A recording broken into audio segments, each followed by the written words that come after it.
Hello, everyone. Thank you. Thank you for deciding to join us for this session. We're going to start in the next couple of minutes, so if you settle down, and we'll get going. I don't know if we need to...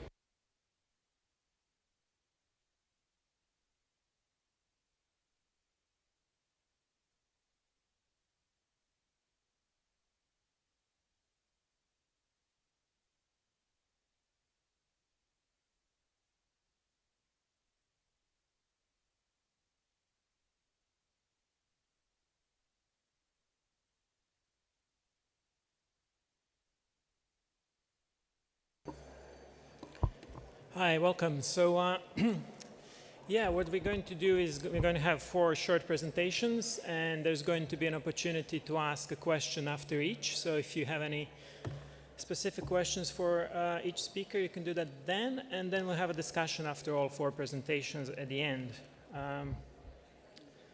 So really I'll just close the doors so we don't have too much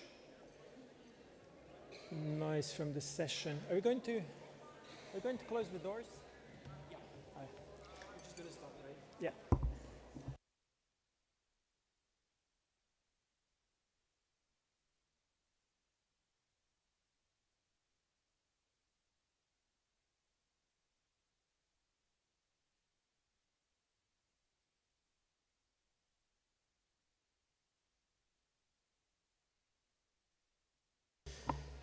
So yeah, thank you again for joining us. The idea behind this session was really to examine how our freedoms as journalists are changing with the sort of political changes and cultural changes that are happening in many countries.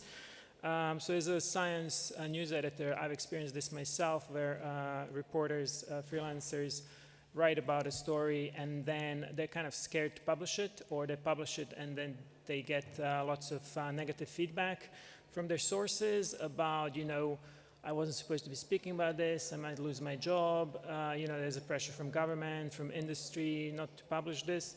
And I've been sort of noticing more and more of this, and having sort of, colleagues in different countries who work in different countries, I've noticed that it's a trend that seems to be happening in more than one country. And it's, for colleagues from the US who are in the audience today, you've seen the attacks on journalists from the President Trump, and I think he's just sort of one symptom of something much wider that's happening in other countries as well.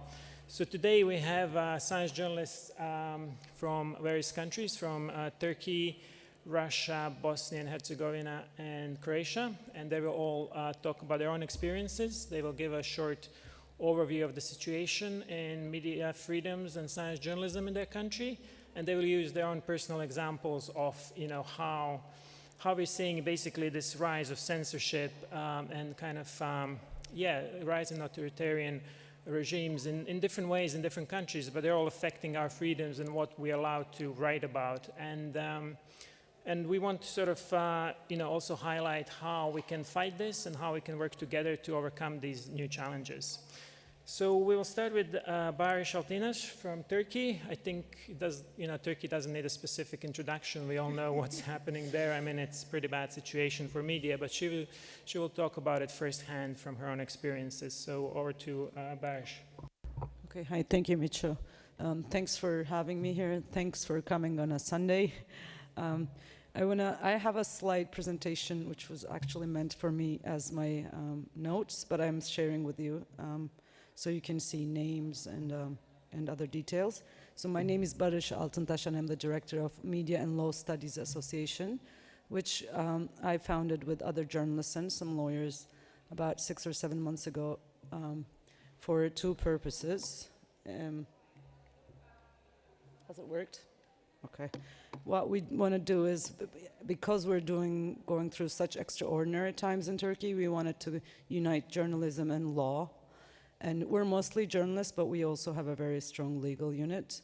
And we want to protect journalists. As you know, there are 180 journalists in prison in Turkey. They're imprisoned on trumped-up charges.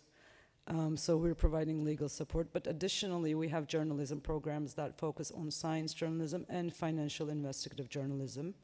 This is not to say we don't support other forms of journalism, but these are the weakest in Turkey, and we think over the long term they're the ones that will make a difference. So, like Mico said, Turkey doesn't need much of an introduction, but what we have seen over the past 5-6 years has been increasing pressure on the press. But after the coup attempt of 2016, things got really out of hand. And with the final elections, I think that process has been completed fully. And my note, democracy dead. Basically now I think authoritarianism might be a mild word now at this point. So I'm not going to go into details. You all know the implications of this for freedom of the press. But it hasn't only affected journalism, but also science and the academia. And unfortunately, I'm going to talk about the attack on science a little bit today, because it's an integral part of science journalism. So what happened in Turkey was this decline in democracy was accompanied by initially a more secret, hidden, but later a very open attack on science itself. Starting in 2009 and 2010, the government started changing the makeup of public funded science institutions. How they started changing how appointments are made, and these, over time, these institutions lost their independence. Sorry. This has had a very, very strong impact on what is being reported, because what is going on has really changed. Just to give you a few examples, I think it was 2009, the year of the Darwin year, the TÜBİTAK, a public-funded journal, were going to have an evolution cover, and it wasn't allowed. Then a few months later, they allowed it, but this was when, because in the face of pressure, they allowed it. But this was when things started getting slowly getting more ideological. And speaking of values, I don't think science needs free speech to flourish. Basically, after the coup, we also saw that a huge attack on the academia. Thousands of academics were expelled from their university positions based on their maybe Twitter accounts for signing a declaration pro-democracy, and a lot of these also included scientists from departments, from very crucial departments. Most of these people have left the country. So problems with science journalism in the Balkans and Turkey haven't changed much, because they were weak to begin with, and the usual problems: promoting products guised as science, sharing news reports only to get clicks. There's no specialized staff, and not seeing science as a right of the public. But it has worsened now that over time, most of the Turkish press somehow, I'm not going to go into details, but went into the hands of the government. So we had a more difficult time for especially climate journalists and journalists who report on construction projects, because the government had all these huge mega projects, which scientists warned and science journalists warned would have huge implications. For example, they're trying to build a canal through the European part of Turkey, which is basically going to result in what comes to a catastrophe environmentally. But journalists have lost jobs over reporting on this, and also because these media institutions that are now owned by the government or directly controlled by the government already have fired them. And we've had very serious, let's say, lower quality reporting on climate. Not that it was great before, but it has definitely gotten worse. In another example, the Turkish Medical Chamber, you might know about this, but some doctors were detained for criticizing a war. And through all of this, especially after the state of emergency, through all of this, there was no media left to report on for science policies. That started worsening through 2009. And also on, this is not a criticism of the Turkish Medical Association, but Turkey has had several issues concerning public health that the Medical Association and other chambers could do things about before the situation worsened. In my opinion, they weren't as outspoken as they should be where this was, where they had to be outspoken. And it's because also there were not enough reporters to criticize them. And because now we're so polarized, if you criticize them, it makes you look like you're on the government side. But we have all these, because there's no good reporters, and the reporters don't want to look like attacking, scientists or doctors. Now we have very critical issues and lack of action concerning very important public issues such as these anti-vaccination movement, which seems to be still growing. I don't know how to, or again, climate and these projects. In addition to science institutions and the academia being targeted, finally the government came to a point where it excluded the teaching of evolution from the education system, which is, I think, maybe the ultimate point of this new authoritarian system. And we are seeing also in connection with this a worsening situation. There are very many anti-science concepts are being taught in schools, and we don't have people to write about these, and people who can write about these are outside the country. But it's not all bad news. So in the past few years, scientists who stayed in the country decided to do something about this. And we have several websites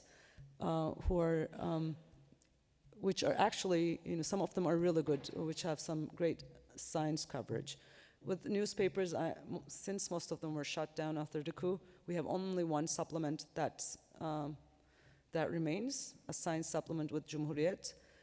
But I would also criticize it for being too ideological. And so the biggest issue that these online science journals, which are now getting more popular online, is that they are, of course, underfunded, with one exception maybe.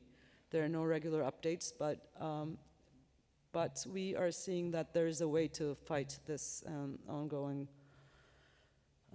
lack of science communication is basically going online, because some of them, like Evin Majo, our nominee for the award, they can reach a lot of people, and but funding is a major issue, because under such circumstances, when you go to donors to find editors about a science journalism project, they're like, oh, but you're Turkey, you should be coming for something else, come for legal aid, or, but because science journalism is not important.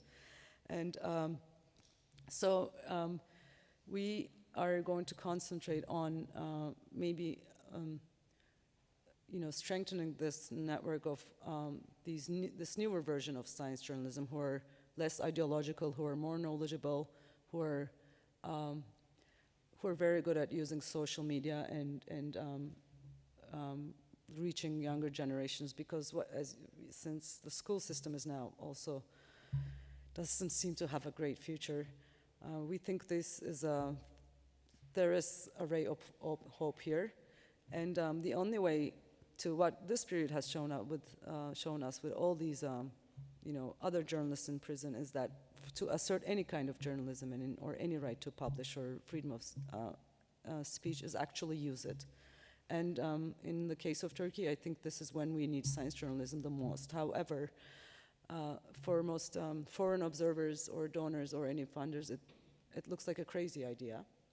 But we think it is the base of, this is the right time to assert good science journalism and good science, good journalism in general, because this is not a right.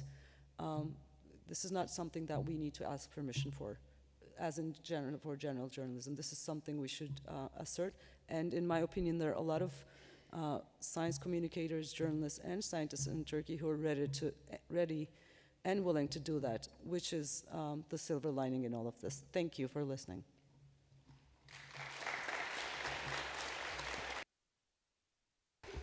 Thank you, Baris. We can take a couple of quick questions on Turkey specifically, if anyone has a question.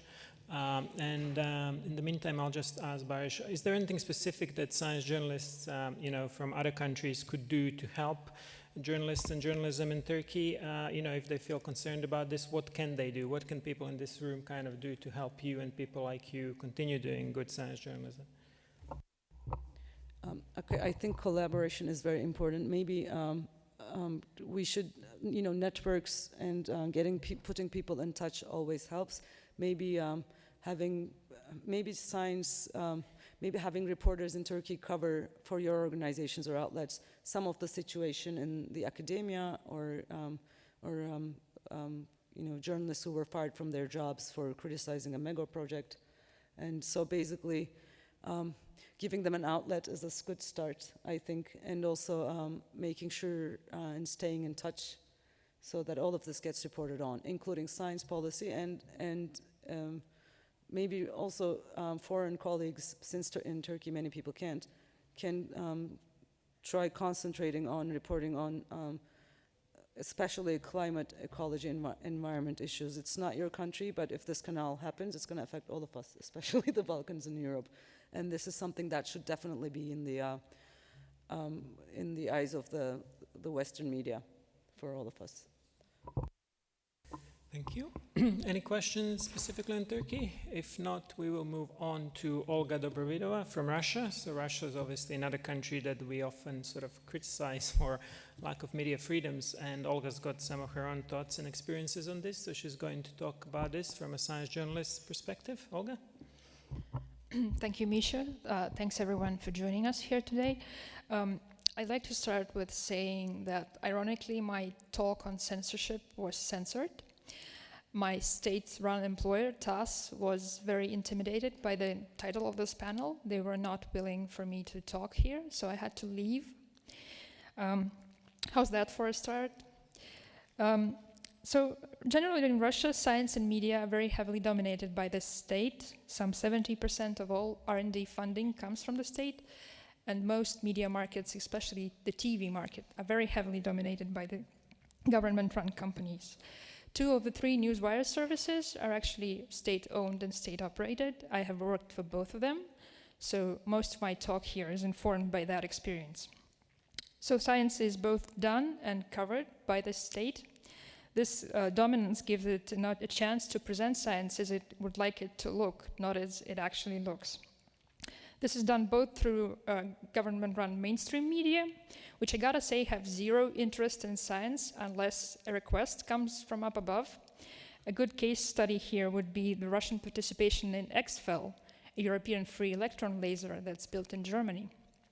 For all intents and purposes, this is a genuinely good science project with solid participation by Russia, but it got wildly disproportionate attention, like first cover story material, TV spots, and all that, simply because there was a request from the Kremlin, and this is one of the rare cases where I have actually seen that request. Usually these are very impersonal, stripped-down notes that you get from designated censors. The other avenue for this is specific government-funded science projects, such as the one TAS had, the one I worked for. These are explicitly geared towards covering Russian science, or rather painting a government-approved, heavily manicured picture of Russian science. Why is this actually a problem? I mean, the state does the science, it can just report on it. When I shared my notes for this talk with a friend, he suggested I start with a very basic thing, which is, are these outlets, media at all? Do they do journalism? Well, they walk like a duck and they talk like a duck, that's for sure. And for an individual journalist, the work may certainly look the part, but fundamentally, no, I would say these are not journalistic outlets, as their agendas are not driven at all by the readership interest. Which is a shame, really, if you consider that, like I said, 70% of the science is actually funded by taxpayers. So the very basic thing we as science journalists are supposed to do, provide accountability, is not actually done. So if they're not journalism, what are they then?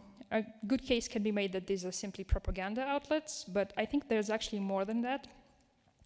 An American historian, Timothy Snyder, has said that the Russian television network RT, which I'm sure you might be familiar with, quote, wished to convey that all media lied, but that only RT was honest by not pretending to be truthful, end of quote. This is a very astute observation, which I think represents quite fairly the perversion of journalism that they actually perpetuate. So this is anti-journalism, if there is such a thing. They're doing something corrosive to journalism itself. In practice, this of course means a very loose understanding and application of any journalistic standards. Stories are routinely edited and deleted after they were published with no notices. And this in turn provides a very biased, very pro-government stance with actual little added value. So most of science news is actually just recycled press releases with little to no critical view.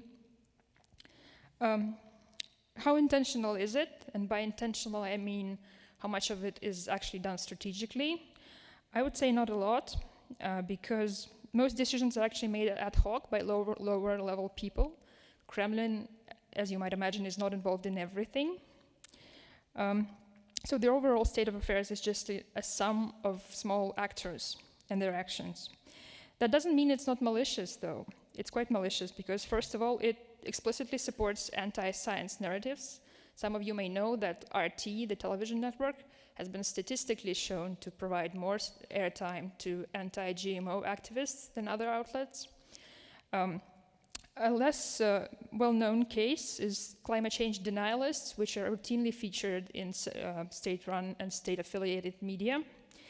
Of course, because this suits the Russian government's stance on climate change, which it would like to ignore, if possible. But other than that, these also create a very distorted view of science in Russia. Not the way it actually looks, but an image that suits the government's interest. And the only reason for this image is basically to project a very rosy picture onto viewers, on TV viewers especially, because there's little interest in science, there's little genuine interest in science in Russia. So everyone is kind of happy with this image that is being projected. The way this works, and I'm going to use a specific case for this part of the talk, is for the most part it doesn't, because no one cares, as is the case with any informal system. It's highly selective. You have to make the censors pay attention, but when they do pay attention, it can become very oppressive. And censorship is, of course, a very blunt instrument, so they prefer self-censorship, intimidating and coercing people into policing their own speech, their own work product. This is very efficient because there are, because of the hierarchies that are inherent to these media outlets. They're very hierarchical. There are lots of people whose job it is explicitly to actually censor stuff. This might be their only job. I'm aware of people like that in TASS, for instance. Aside from censorship and actual pressure, there are also more polite versions of doing the same thing, which is advisories and suggested experts. Whenever there's an issue that has to be covered, the government suggests you talk to specific people, which whenever you work under a tight deadline can be tempting, I would say. These people usually disseminate specific memes that are very easily recognized. One of the more notorious examples here is a reference to the Soviet atomic and space projects, which are very revered by the Russian government as something to be, as something for the Russian science to be modeled upon. Whenever you see, hear something like that, you can pretty much tell that this is done to further the interests of a close friend of the Russian president, who's actually perpetuating and disseminating these memes.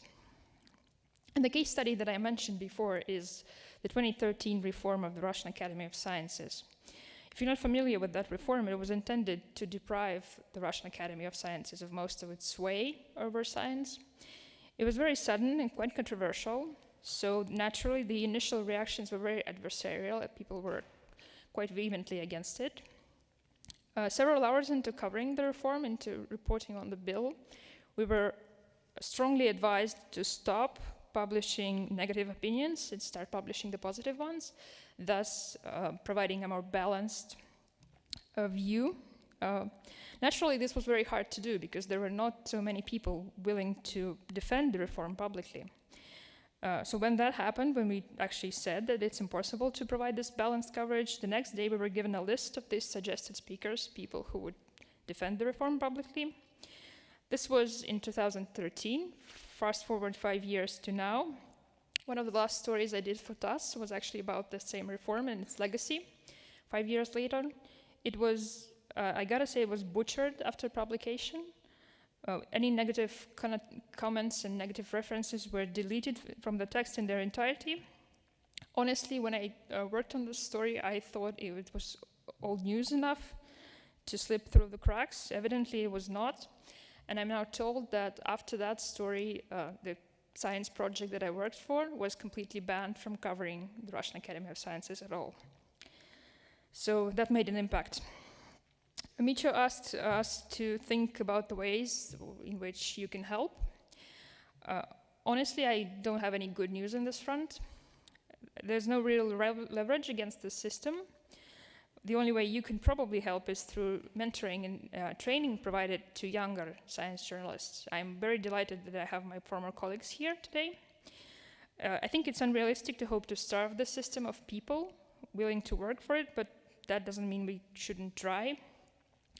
Also, supporting independent media and private media outlets would go a long way in creating jobs for people who would otherwise consider joining a state-run media outlet.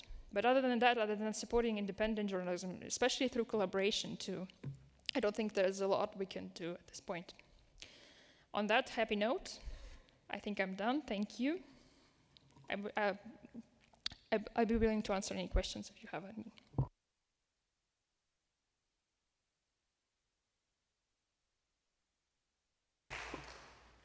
Thank you, Olga. That's quite a striking talk.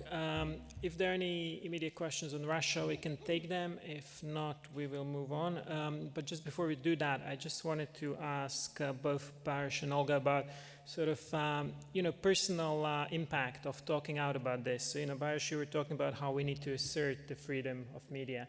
But what happens when you do that? I mean, how free are you to talk about these issues here? And would your job or freedom back in Turkey be affected by this? And same question to Olga. I mean, Olga's already lost her job because of this, which I'm sorry about, wasn't planned. But maybe if you could talk a little bit about that. I mean, how far can we go criticizing the government and advocating for free press without sort of having personal repercussions?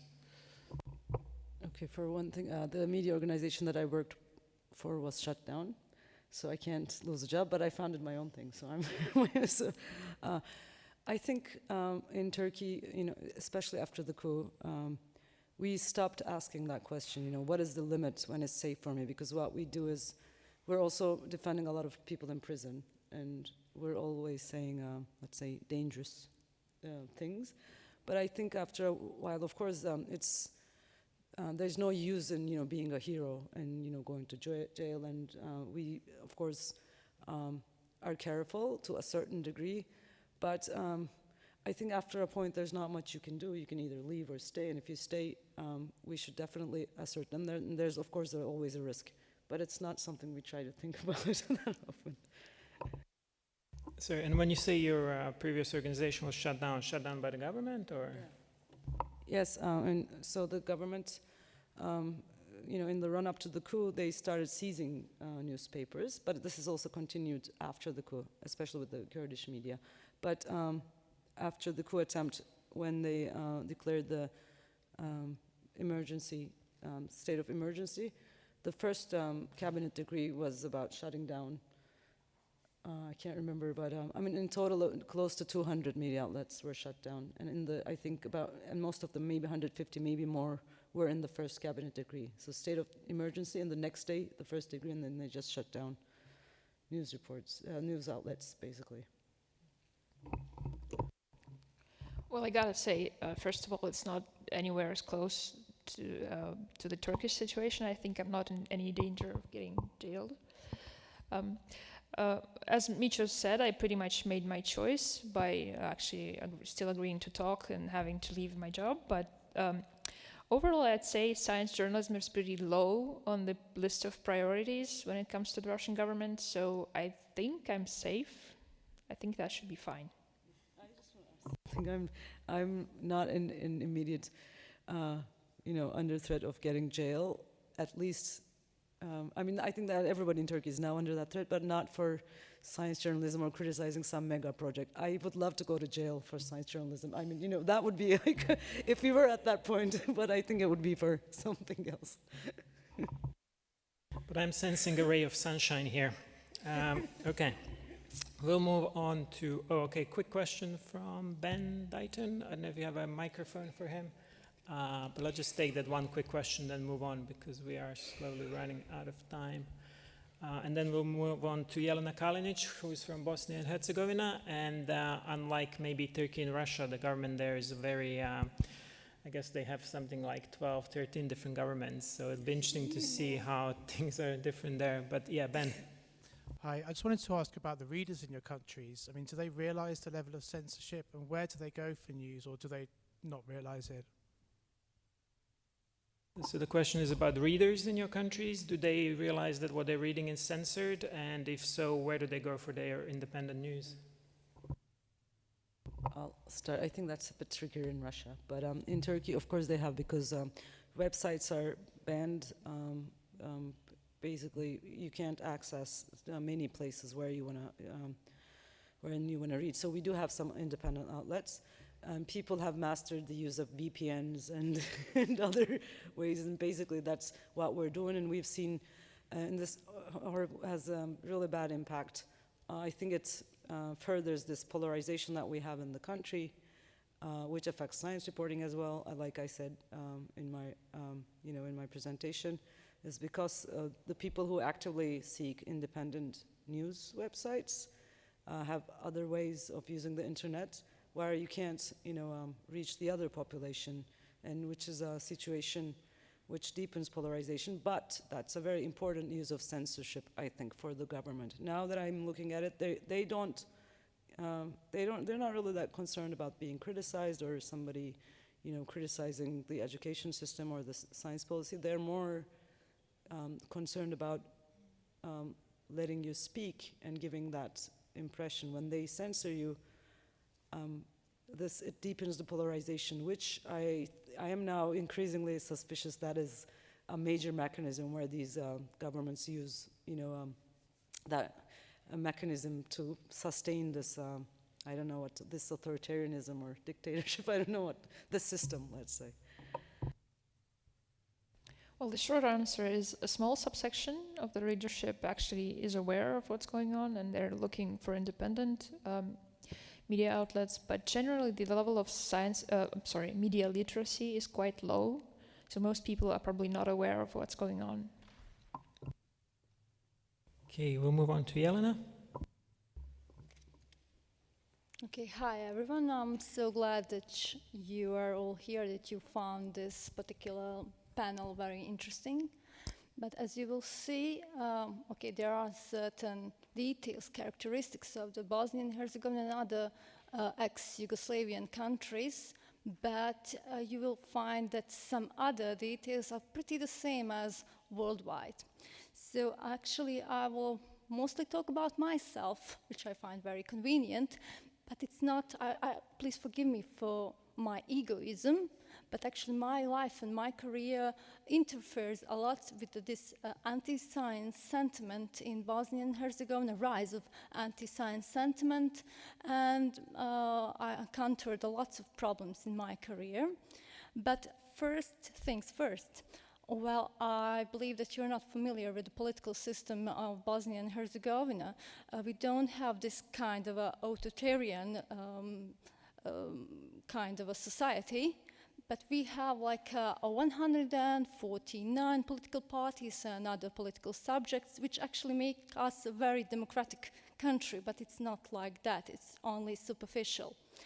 On the other hand, after the war, the Dayton gave us a solution, this peace agreement, to divide our country into 3 different like spaces. Federation of Bosnia and Herzegovina were mostly inhabited by Croats, Bosnian Croats, and Bosnian Muslims, and Republic of Srpska, which, as the name says, are mostly inhabited by Serbs, and the district Brčko.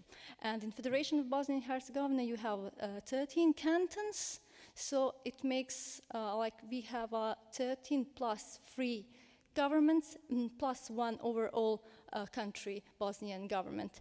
And it makes all those kinds of political movements, changes, reforms very hard to do.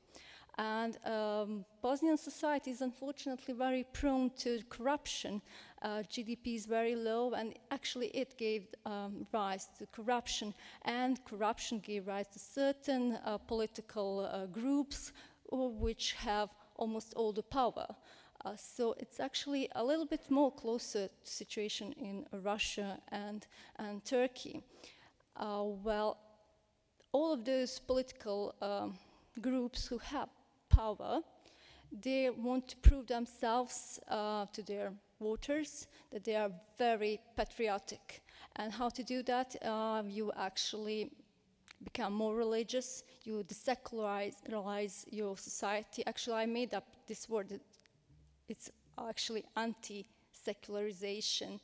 So most of the people in Bosnia and Herzegovina are very religious. And by that I mean that they are usually very anti-evolutionist, and they don't believe that evolution is a way to explain nature and how world evolved, but everything is like there is a God, there is a one person, one entity who made it all. And there is actually some people who are very close to those political groups who held power, who said, I won't mention it, it won't mean anything to you, but he's a representative of students of the biggest and oldest university in Bosnia and Herzegovina, that's University of Sarajevo, who said that Darwin's theory of evolution is a retarded theory for retarded people.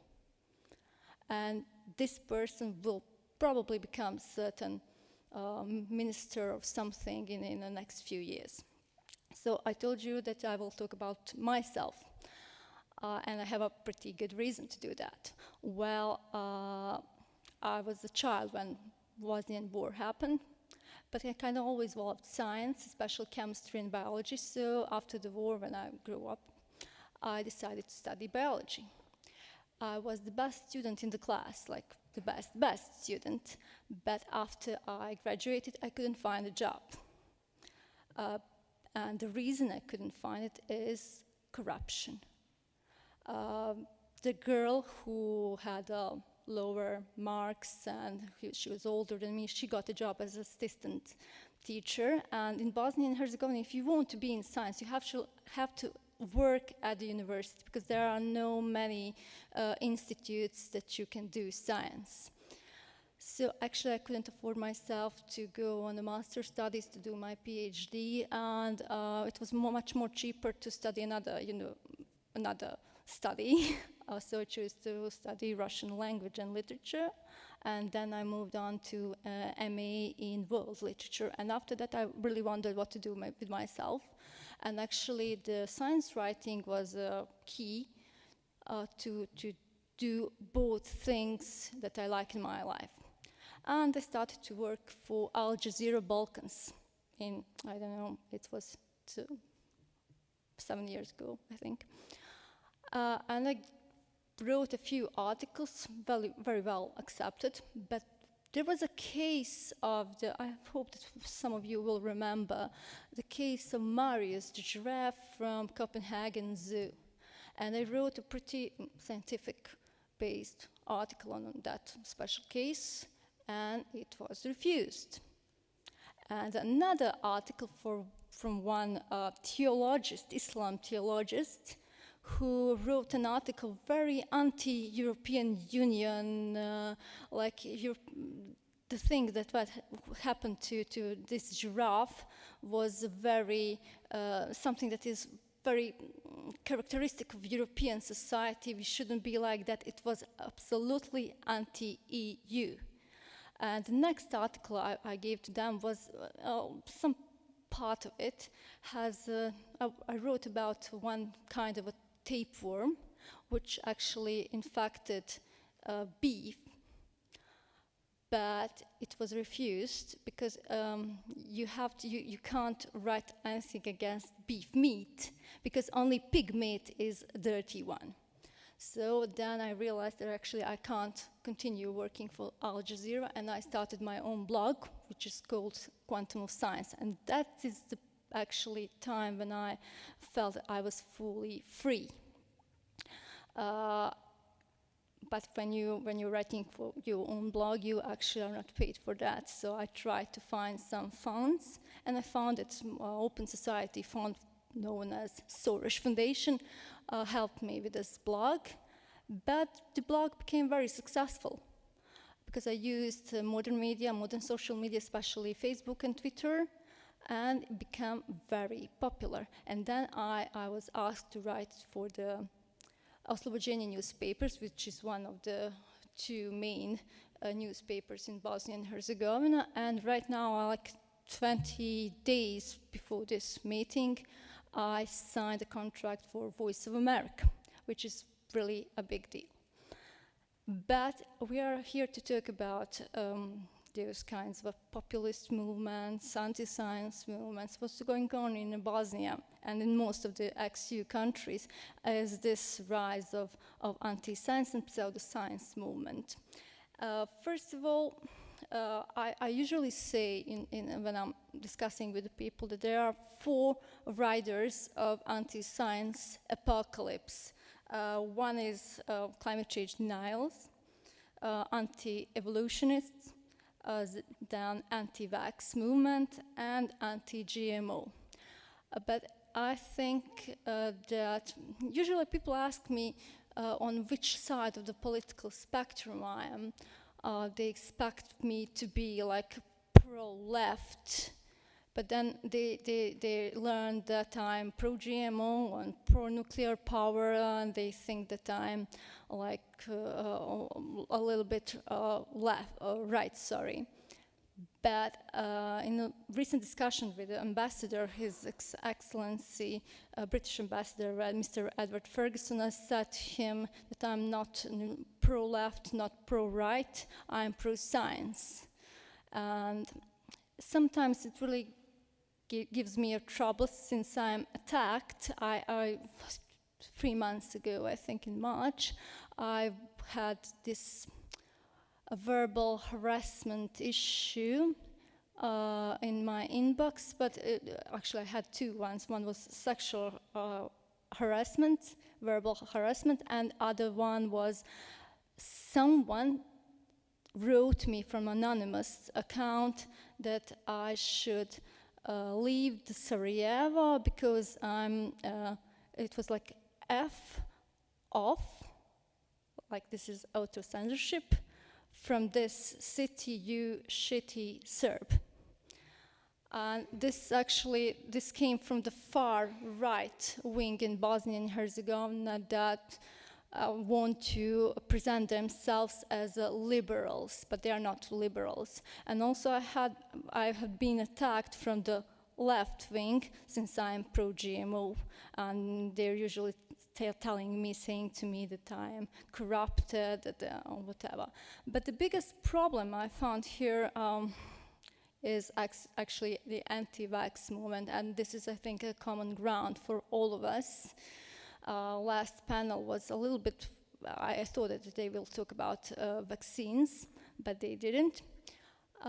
First, what gave rise to this anti-vax movement? Recently in The Guardian, I found an article where its author, I can't remember the name, says that there was conspiracy theories, especially connected to anti-vax movement, are actually a result of the bigger Gini index, where there is a pretty much difference between upper middle class and upper class and those lower classes.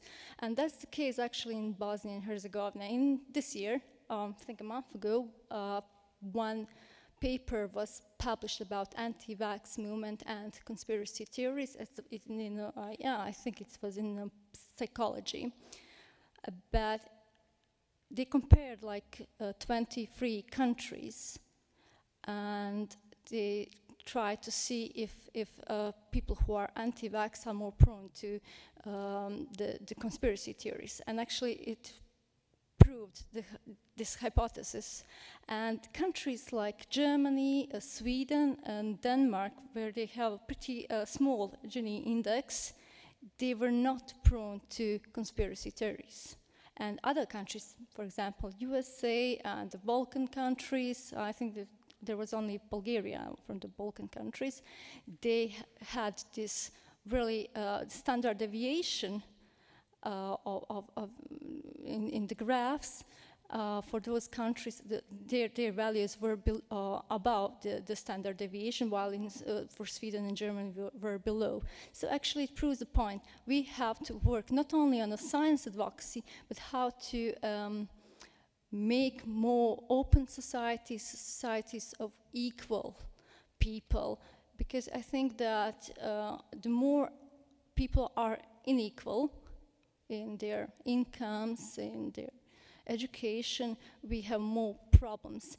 And what I see in worldwide, actually, is that world is starting to divide for those who are pro-rational, pro-science oriented, and those who are more prone to irrational theories. And I think it's really a big deal, and we have to work on it. Since, well, it's hard to explain it, but it really, sometimes I think that new kinds of human races will be the results of those of those movements. What we can do, well, we can do a lot, especially on social media. I always say that social media are, in the same time, are the problem and are the way that we can solve this problem. Jelena, you got 2 minutes left, so if you want to just maybe wrap up. But they will understand me. But we have to use more social media in this war for science. Thank you all.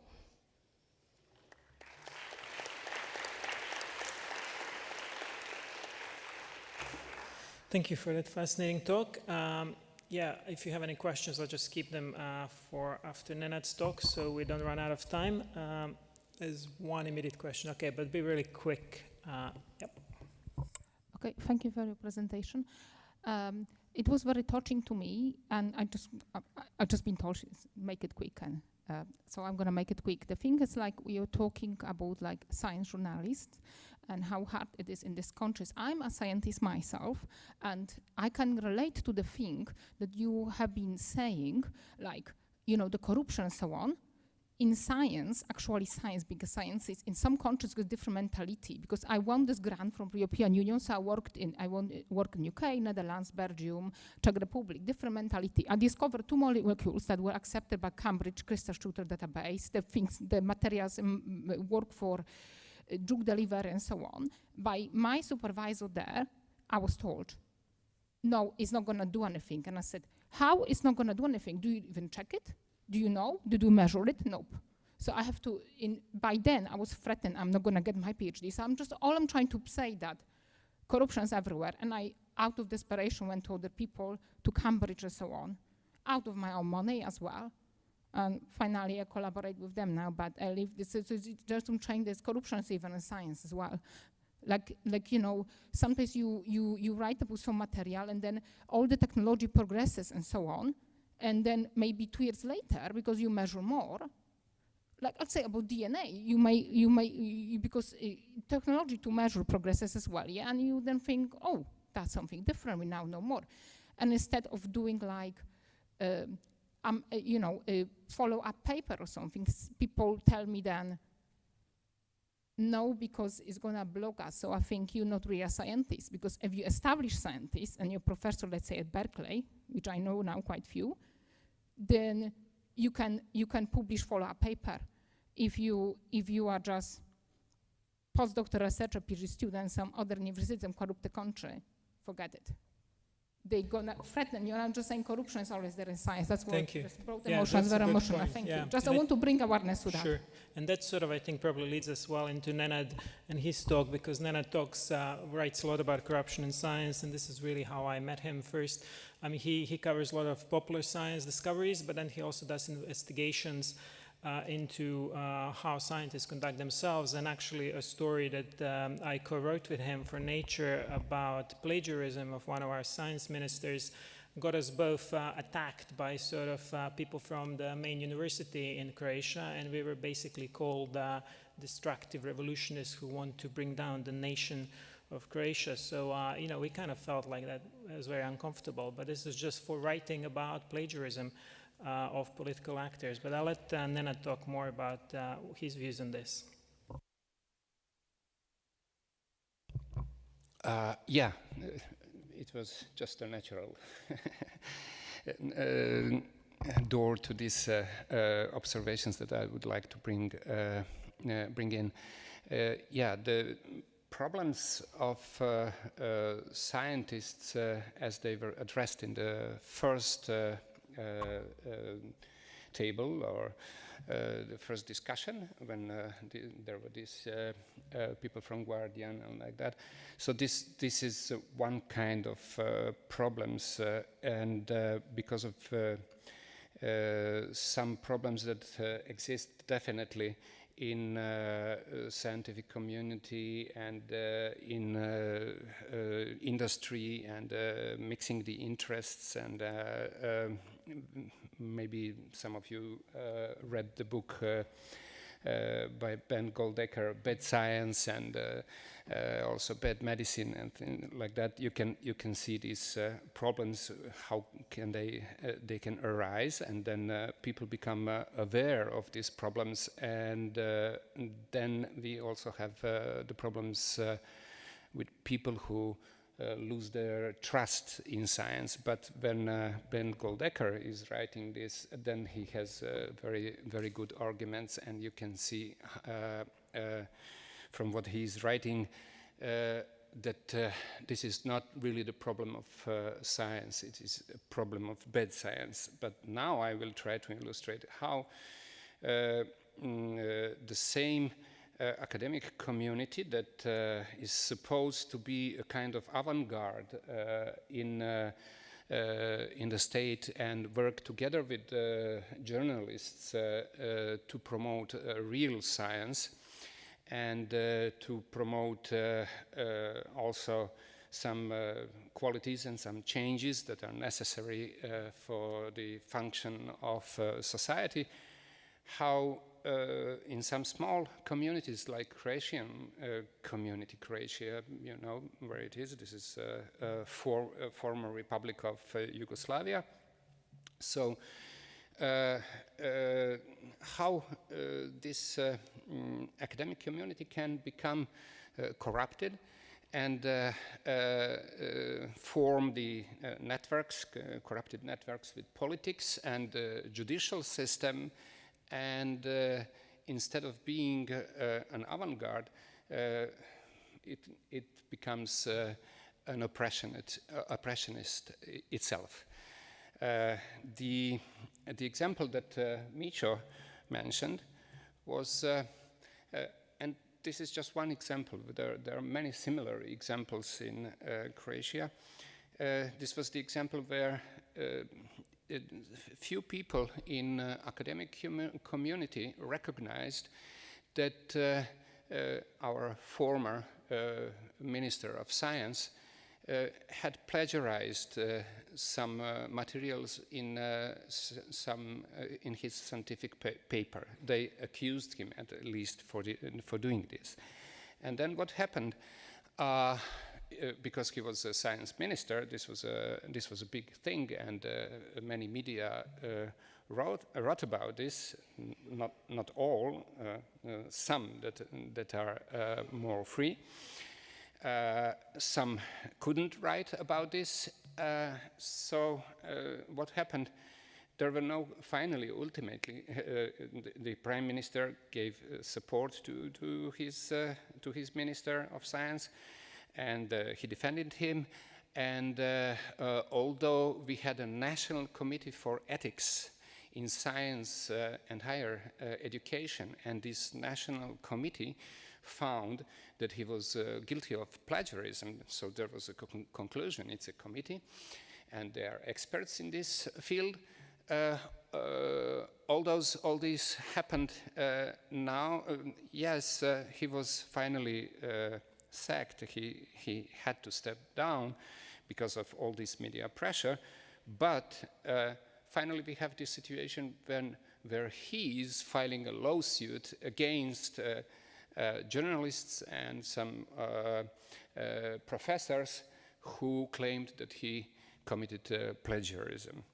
So we had a national committee for ethics recognizing the plagiarism. We had academics who saw this, who recognized this and filed suit. And the situation is now completely reversed. We have people who will stand trials for recognizing this, for talking about this, and even for writing about this. So, as Mico said, people from this close circle, and there is, these are actually, you have to see, it's not the whole academic community, it's just like negative selection, and we have some leaders in this academic community, especially like in the biggest university in Croatia, in Zagreb, where they are tightly connected with the law faculty there, and from this law faculty most of the lawyers of the top court and the constitutional court, they come from this faculty, and so they have instruments by which they force first the professors themselves, the members of academic community, to shut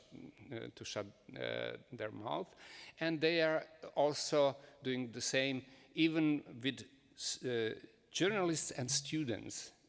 They even filed, they're preparing a lawsuit against their own student for talking openly in media. And now we have some professors and journalists going to court. I will be a witness in one of these cases, and I was also they filed also against me, but not to the court, because I'm always extremely careful, and this is the situation that you get in. You become extremely careful that everything that you say was confirmed somehow, somewhere by some institutional body. Like, for example, I can say, yes, he was found guilty by the National Committee for Ethics. But if I say he was guilty of plagiarism, immediately I would get, at home the envelope, and I would go to the court. It's very difficult situation, as you can imagine, to work with. You have to take care of each word that you say. Everything has to be really like, and even then, according to law, in the smallest details, and even then you are not sure, because, as I said, it is tightly connected, judicial system, politics, and the leaders of this academic community. So just like this happened with the former minister, a similar thing happened with the president of the court, constitutional court. He was accused also of plagiarism, but just so that you don't think that this is the only problem that we have in academic community, just plagiarism, that there are many things, that it's just one of the problems that it is easier to present. You can show, oh, this is copied, but if you want to show some other problems, it becomes a little more difficult. to explain and to prove. So the president of the Constitutional Court, he was accused for plagiarizing big parts of his doctoral thesis. And what was the ultimate conclusion of the court, the lower court, for now? 2 times the same conclusion, that the professor who who sued him, who accused him, actually is guilty of defamation.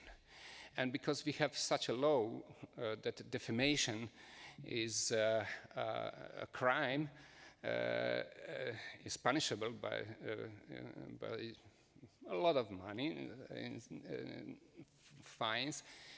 So it's a little difficult, you know, when you can expect for any word, any sentence that is not really properly being tailored, you can expect some court case and finally some fine. So in this atmosphere, it is very, very difficult to work for science journalists. And as Mico said, me personally, I was called by the rector of Zagreb, pro-rector of Zagreb University. I was called a director of the Assembly of Distribution. Distribution is like the coin of destruction and revolution, like the orchestra of destructive revolution. Actually, just for writing truth about, writing the facts about certain things in this academic community. So this rector and the leadership of this university even hired, can you imagine, even hired a group of lawyers, a lawyer firm, that has a job just to file lawsuits against journalists and professors and like that. So you while you are writing the article, you know, you're just calculating in your head what conclusion would this law firm come to from the data that you are putting there. Also one last example for the end. We had these leaders of this university downgrading one faculty, which is called Croatian Studies. They degraded it completely unlawfully. It was against the law because it was degraded from the level where it performed studies in 7 fields, scientific fields, into a department. And department, according to law, Croatian law, can perform studies only in 1 field. So they did this against the law. And now we have even a new minister came, this former one who was sacked. He was their minister on their side. So now new minister doesn't want to give them a permit to this faculty, doesn't want to give a permit to work, to continue the work, because it's unlawful. The change is unlawful. But even the minister can't do anything because they proclaim, you know, the autonomy of academic community, and nobody, you know, can tell them anything, how to do and what to do. And the same leaders filed a lawsuit to the Supreme Court, which I mentioned already, against the minister's decision. So you can imagine the situation that we have. So. Thank you, Nenad. Could you maybe just mention a couple of things that you know, other science journalists in Europe could do to help science journalists in Croatia deal with this? And one thing that Nenad didn't mention, so with the court, with the judge from the Constitutional Court, I think the National Ethics Committee also found that he plagiarized. Yes. and then he sued the individual members of the panel, which is appointed by the parliament. So it's kind of like, it's very tricky when you're sued by the top judge for just saying something that seems to be factual. But could you just tell us a little bit about maybe your recommendations, a couple of recommendations of what people could do to help internationally collaborate? What people could do, first of all, I found that it was quite useful that we could write about these problems in journals, influential journals like Nature. Mico and me together wrote an article about this problem of plagiarism, and it was published in Nature. And since it was published in Nature, you know, then all the media in Croatia just, you know, it was translated into Croatian. It was and it was in all media, and everybody was you know, pointing to this. And finally, actually, this prime minister, who is still prime minister, he was forced to change this this minister. Actually, we still can do something in Croatia. We just recently calculated that 6 ministers were changed just because of the pressure of the media in Croatia, and mostly due to the pressure of the media where I'm writing. This is the most independent media because it is not financed by any, you know, party and things like that. So, giving some outlets, writing about this, communicating about this, this could be all help. Great, thank you, Nenad. I think we're sort of running out of time, but we might take just 1 or 2 questions. If there are any burning questions, there's one just here. I don't know if you got a microphone. Hi, Richard Fisher from the BBC. I'm curious about what the panelists' perspective from where they are sitting is on Trump's America and politicians around the world that are following tactics from his playbook. If you're a citizen or a journalist operating in these countries, in the US or Europe, what are the things to be cognizant about? What's important from your perspective? Does anyone want to take that? It's a difficult question. What can people who cover Trump stuff? Well, I don't know if that actually answers your question, but I think the Russian example and the other examples are quite instructive in what damage these anti-journalistic approaches to doing media can actually do to journalism. So I'd say I wish, and this panel is perhaps a good case of disseminating this knowledge, I wish you knew more about the things that the Eastern European countries are doing to journalism. And just be careful, because some of this damage cannot be undone. Okay, thank you. No other questions? If that's the case, we'll move into the Lunch and Climate Investigation Grant ceremony.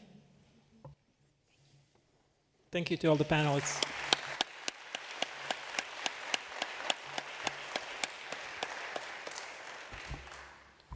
Thank you, Mico, for this, and thank you, everyone, for this great panel. So it's time for lunch now. So as I said, lunch is downstairs. And I'm sorry, we really tried to pack this day with sessions, so you will not have a very long time to eat. So I apologize about that in advance, and do your best so that we can start on time for the sessions of the afternoon.